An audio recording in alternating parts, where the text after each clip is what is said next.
We have been talking about pressing in and what that entails. And in pressing in, we started talking about Jacob. It's about the 14th time Jacob has come up that I've said, we're not going to talk about Jacob. I'll teach on that later. And I always end up doing a Jacob thing. So this is part one of Jacob. It still deals with the pressing in because of Jacob's life.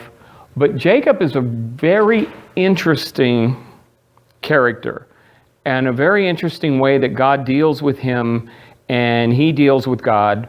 And we touched on that one verse yesterday, last Saturday. God meets him and gives him all these promises. And then Jacob says, well, yeah, if you get me back from my home and if you bless me on my journey and if you give me everything I want, then I will make you my God. And that's when I went, you know what, we're going to have to go through this whole thing. So let's go to Genesis 25:19. I am in the Common English again. I've really gotten to like this translation. And if we should have one in the back if anybody wants to do that. So we're going 25:19. And what's happened here right before this is they're talking about Abraham's sons and how Ishmael went out. He gave, for his inheritance, he gave Isaac everything. And everybody else, he gave them gifts and said, go away. So Ishmael went to the land where he was. And, Ishmael, Islam is where it comes from. And then Isaac came to his land, and out of Isaac, we know Jacob and Esau. So these stories are stories that we have heard and that we know, but I'm going to be putting a little twist on. Genesis what? Genesis what? Oh, Genesis 25:19. So we're going to start. These are the descendants of Isaac, Abraham's son. Abraham became the father of Isaac. Isaac was 40 years old when he married Rebekah, the daughter of Bethuel, the Aramean, and the sister of Laban, which is actually Lavan. The B is a V. It's Lavan, the Aramean from Paddan Aram. Isaac prayed to the. Okay, I want to stop right there for a minute. Here are what these names mean. I've talked to this before about looking at names. Abraham means the father of a multitude. No problem. Isaac means he laughs. He's joyous, he's happy, he laughs. Rebekah means an ensnarer. A snare, something that catches things in a trap or in a place where there is no escape. Bethuel means a dweller in God. Aramean is exalted, and Lavan is white, and Paddan Aram is field. So basically, if we translate all of those things into English, he's saying these are the descendants of Isaac, the father of the multitude, who became the father of he who laughs, who married the ensnarer, who was the daughter of a dweller in God, exalted, the brother of white from a field. Now, what's going to be brought out here is something that I found very interesting. I never understood why Rebekah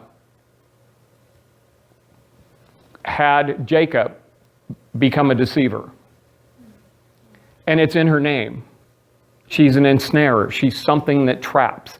When we went over the names of God, we went over them from the standpoint that he was called these things because it's what he did, and people called him by that name. God was righteous. They saw he was righteous, so they called him a righteous God. So as we get through here further, let's go to 25:21. Isaac prayed to the Lord for his wife, since she was unable to have children. Sarah, Abraham, unable to have children. Rebecca, unable to have children. Elizabeth, Mary's cousin, unable to have children. Mary, in a technical sense, unable to have children because she never knew a man. So God is using barren people to bring Jesus, the descendant, as Jesus as a descendant. And that's what he does in us. Spiritually, we're barren. And then he breathes life into us, and as a result of that, Jesus is born in us. He becomes us. So this barren thing it kind of struck me as interesting. How many people in the line are barren? And then God gives them a child. They're barren. God gives them a child. They're barren. God gives them a child. So here, Isaac is going, Rebecca is barren. Give her a child.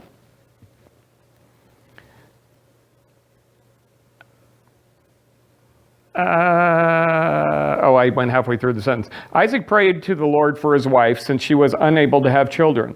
The Lord was moved by his prayer, and his wife Rebekah became pregnant. But the boys pushed against each other inside her, and she said, if this is what it's like, why did it happen to me? Now, this pushed is to struggle to crush or oppress. In the womb, they were even fighting for dominance in the womb.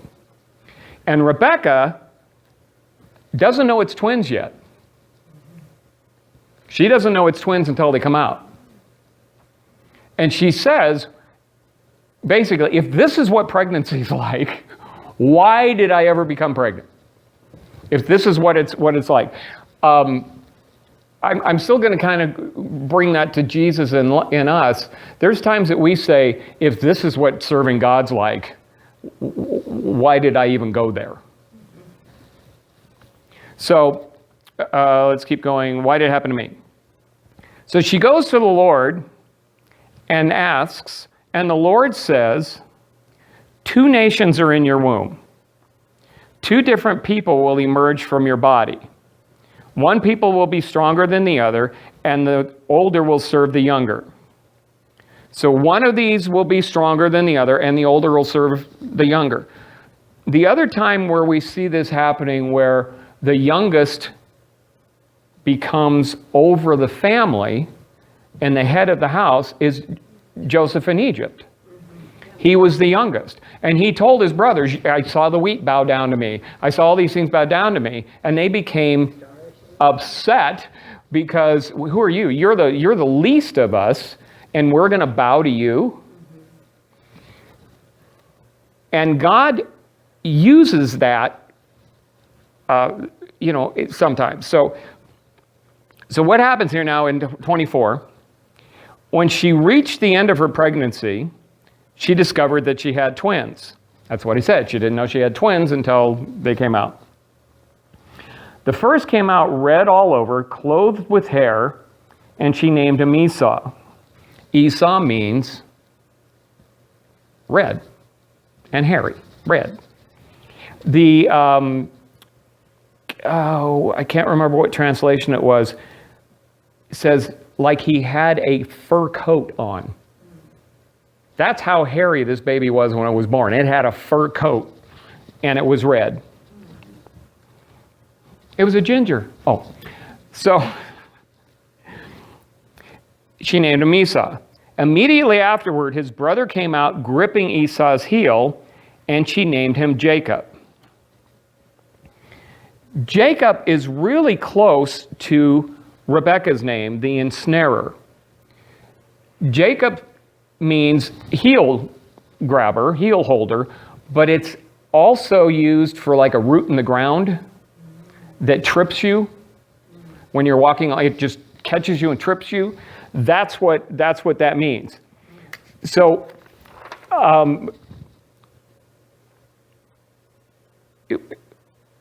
they're still fighting, they're still struggling in the womb, and Jacob's going, you're almost pulling him back. I got to see this thing like, no, you're not, I'm going to go first, and he's pulling him back, going, you can't go. But he comes out. So, I got to stop saying so. Now, what we have to look at here, the King James says it's like a fur coat. So she named him Esau, meaning hairy, and then Jacob, heel holder or supplanter. That's the other word I was thinking of. And here's the definition of supplant. It's to supersede another, especially by force or treachery. What did Jacob do to Esau? It's to eradicate and supply a substitute for, or take the place and serve as a substitute for. So his name was what he became. Rebekah's name is what she became. Esau's name is what he became.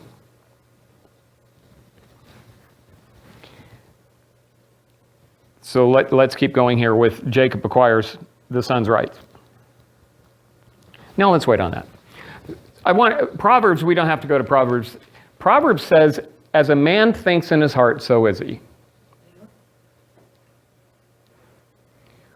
What input are we giving?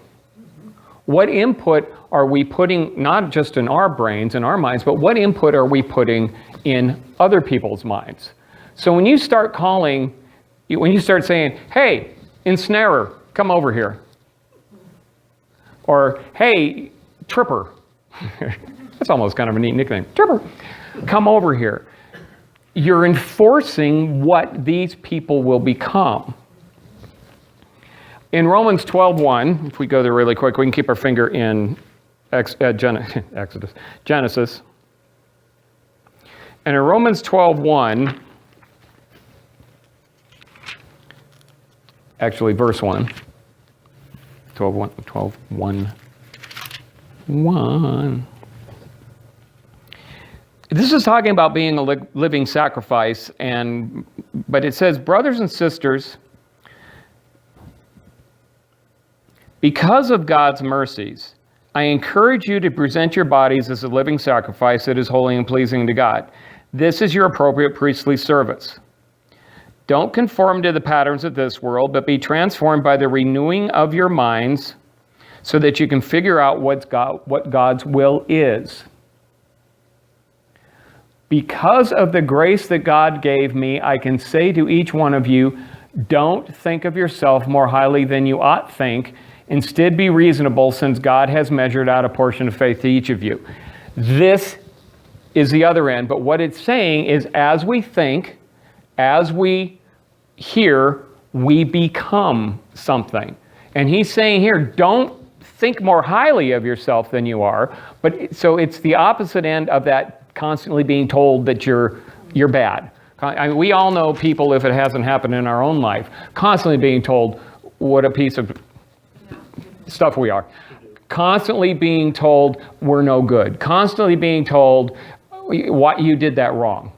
My father, for a personal experience, whatever you did, he found what was wrong with it.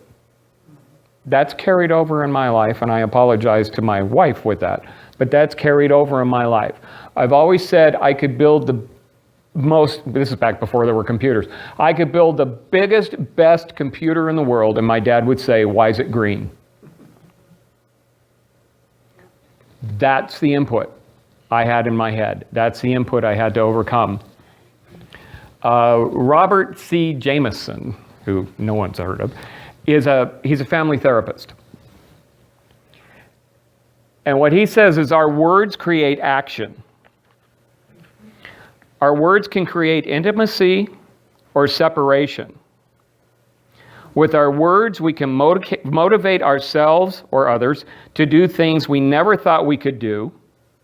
And our words can also move others to step forward in their own personal power so they can be of service to the community. Words can calm us or excite us. Words can actually change the direction of a nation. So watch what you think and be aware of the words that come from your thoughts and the actions that follow your words. What we think, we fight not against principalities and powers, against the flesh, but against principalities and powers. We have the ability to create or destroy. And this is a Chinese proverb. Oh no, Chinese, it's bad. Okay. Bringing the devil's words into the church. Okay, Chinese proverb. Be careful of your thoughts, for your thoughts become your words. Be careful of your words, because your words become your actions. Be careful of your actions, for your actions become your habits. Be careful for your habits, because your habits become your character. And be careful of your character, because your character becomes your destiny. What isn't in this is God. Who we are in God. What God does for us. What He says about it. What He says about us.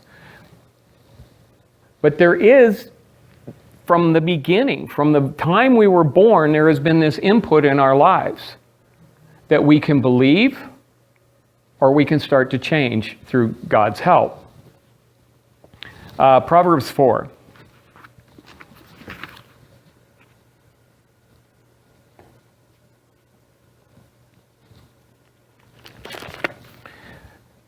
Proverbs 4:20.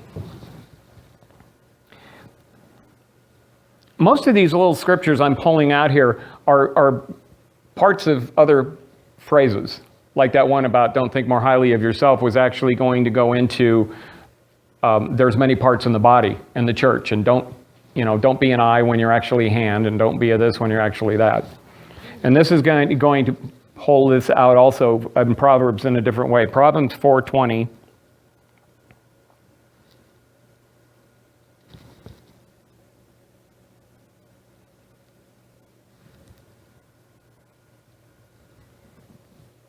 Okay. My son, pay attention to my words. Bend your ear. Why am? Oh, because I'm in 2:20. Okay, 4:20.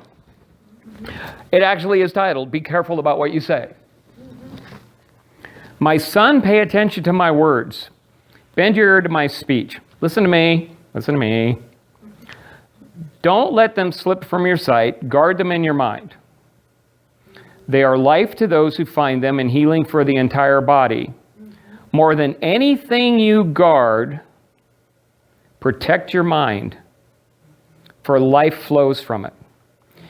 He's saying, listen to me. If you get one thing out of what all this stuff I'm saying, listen to this. Guard your mind.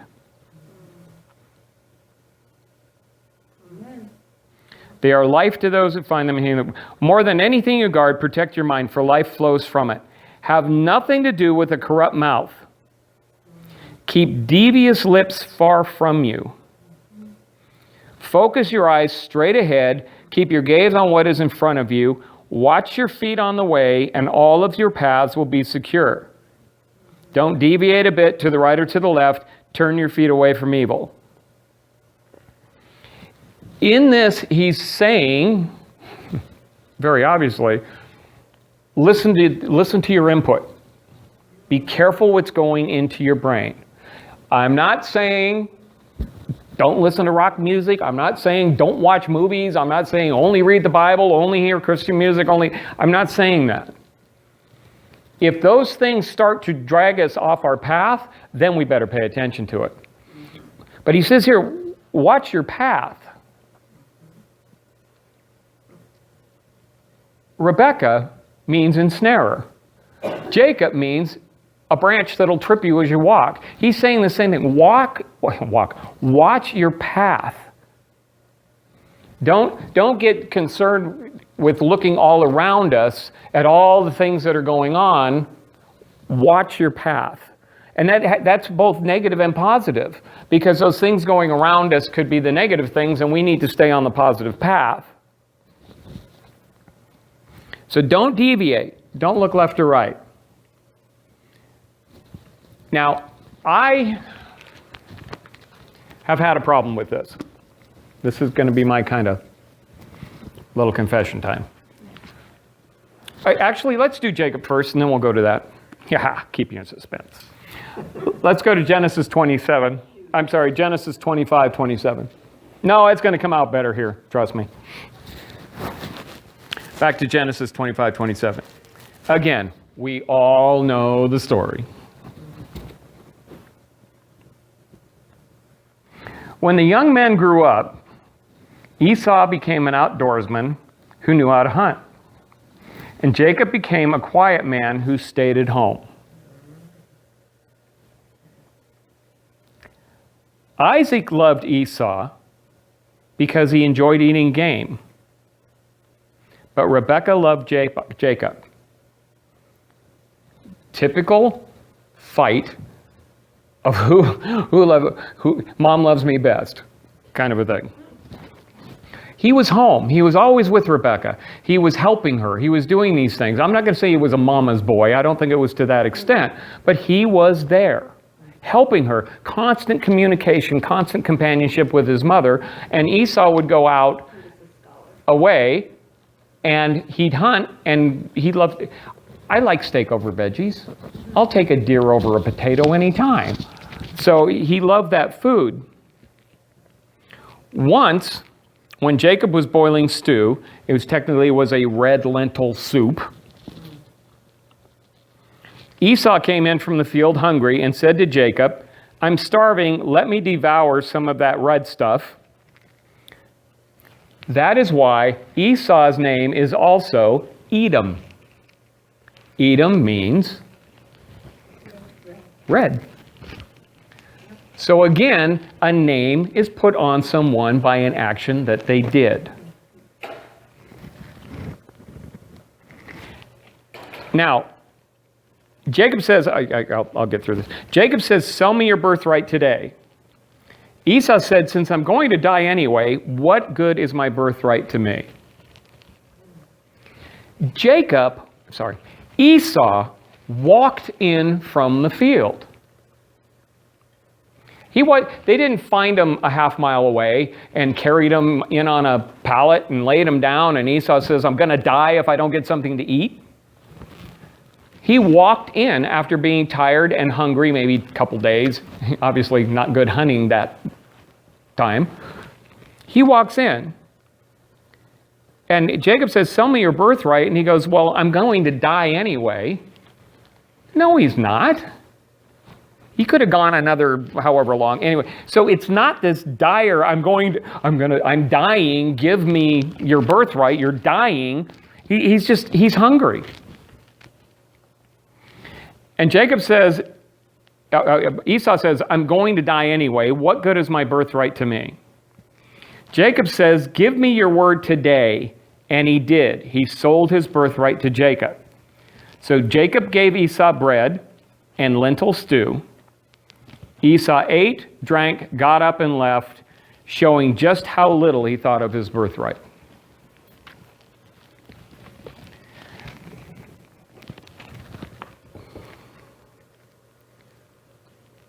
What is our birthright? Our birthright in God. For us, it's our birthright in God. His was the inheritance, which is what we are inheriting. It's our birthright in God. When do we start to give up our birthright? What circumstances surround us that gives us an opportunity to give up who we are in God? And this doesn't have to be a major thing. This isn't, "I'm going to kill you if you don't give up your, confess that Jesus is not Lord." This is little things. Where I have been dealt with in this and with the conference, and then as I'm going through this, I'm not speaking life into this church. I'm speaking pessimism and despair into this church. I don't mean by what I'm teaching. I mean by what I'm saying. There is a vision. There is a promise in this church. I am not speaking the promise. I'm speaking, there's only 7 people here. I'm speaking, where is everybody? I'm speaking, God, when are you going to do what you said you're going to do? I am getting discouraged. I am giving up my birthright to what God has promised He's going to give us. I even have to start changing my mind. This isn't my church. This is God's church. I need to change my frame of mind. God has said what He will do in this building with His church. I just happen to be the one that's up here. There is no difference. So I am going to strive and do my best, but I'm human, to speak life into this body, to speak life into this building, to speak life into this church. God is going to do what God said He's going to do. I have to is a bad word, but it is, have to be speaking the reality of what God says He'll do. It's not numbers. It's quality. It's not, I know of at least 2, 3, 4 people have seen this place full. I don't see it full, I see it empty.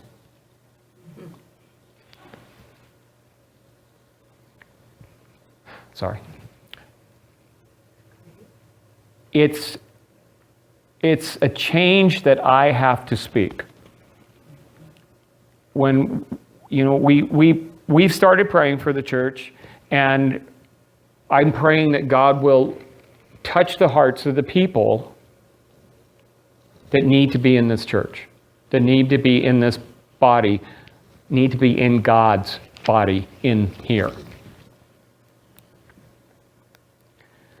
So that is me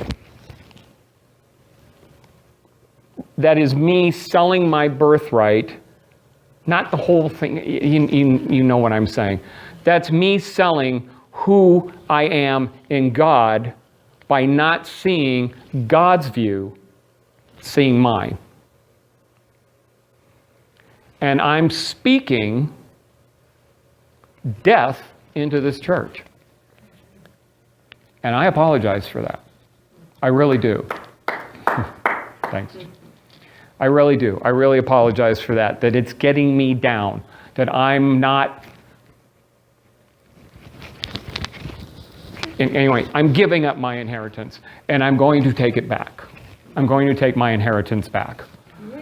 And God, this is God's church. This is God's body. This is God's work. And He just happens to go, you get to do the talking for a little while. So I apologize to you guys that that's what I've been doing. I kind of didn't even know I was doing it. And that's how it is. I just didn't know I was doing it. I was going... It didn't come across that way. Yeah. I was going, look at the things that God is saying and how nobody's hearing it. So my motivation is, let's get as many people in here to hear it as God can get in here to hear it. No, you're doing good with what you got. Be content. Be happy. Don't give up your birthright of what this thing is going to birth. Allow it to be what I've said it's going to be. Amen. So again, I apologize to you guys. I'm not saying I'm not going to get discouraged every once in a while, but it has really lifted me up. It has really made a big change in my thinking. And a lot of that was because of the conference, but the conference really didn't have anything to do with this. I mean, he didn't speak on this, but it's what I got.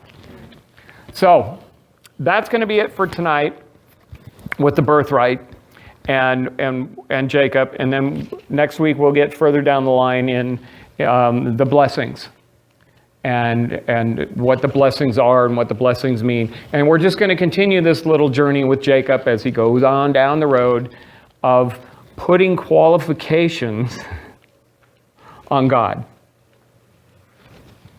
I'll believe it when you do this. I'll believe it when you do that. Amen. There shouldn't be any questions after that. So.